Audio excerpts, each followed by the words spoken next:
আজকে আমার কেসকি মাছ রান্নার রেসিপিটা আমি আপনাদের সাথে শেয়ার করছি। পেঁয়াজটা ভেজে নিলাম, তারপর আদা বাটা রসুন বাটা দিয়ে মশলাটা, আদাটা রসুন বাটাটা আমি ভালো করে নেড়ে চেড়ে নিচ্ছি, একটু ভেজে ভেজে নিচ্ছি। ভেজে নেওয়ার পরে তো আমি এখানে বেগুনটা দিয়ে দিচ্ছি।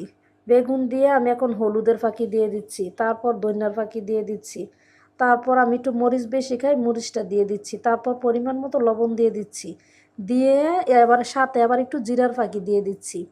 দিয়ে আমি এটাকে এখন ভালো করে একটু ভাজা ভাজা করে নেড়ে চেড়ে নিচ্ছি। নেড়ে নিয়ে এখন আমি পরিমাণ মতো আবার পানিটা অ্যাড করে দিচ্ছি। পানিটা দিয়ে আমি একটু নেড়ে চেড়ে আমি কিছুক্ষণের জন্য ঢাকনা দিয়ে অ্যাড করে রাখবো, যতক্ষণ বলক না আসে। তো বলক আসার পরে আমি এখন কেসকি মাছটা অ্যাড করে দিচ্ছি। দেখেন আমি মাছটা ধুয়ে পরিষ্কার করে নিয়েছি, তো এখন অ্যাড করে দিচ্ছি। এই দেখেন, তারপর হচ্ছে গিয়ে আমি টমেটোটা আবার সাথে দিয়ে দিচ্ছি। টমেটোটা দিলে কি খাবারের ফ্লেভারটা একটু অন্যরকম আসে। তারপর আমি নেড়ে ছেড়ে ভালো করে নেড়ে ছেড়ে আবার কিছুক্ষণের জন্য ঢাকনা দিয়ে ডেকে রাখলাম।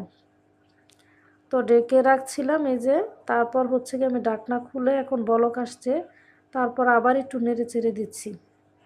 আমার রান্নাটা কিন্তু হয়ে গেছে। তারপর আমি কেসকি কাঁচামরিচের ফালিটা আবার দিয়ে দিলাম।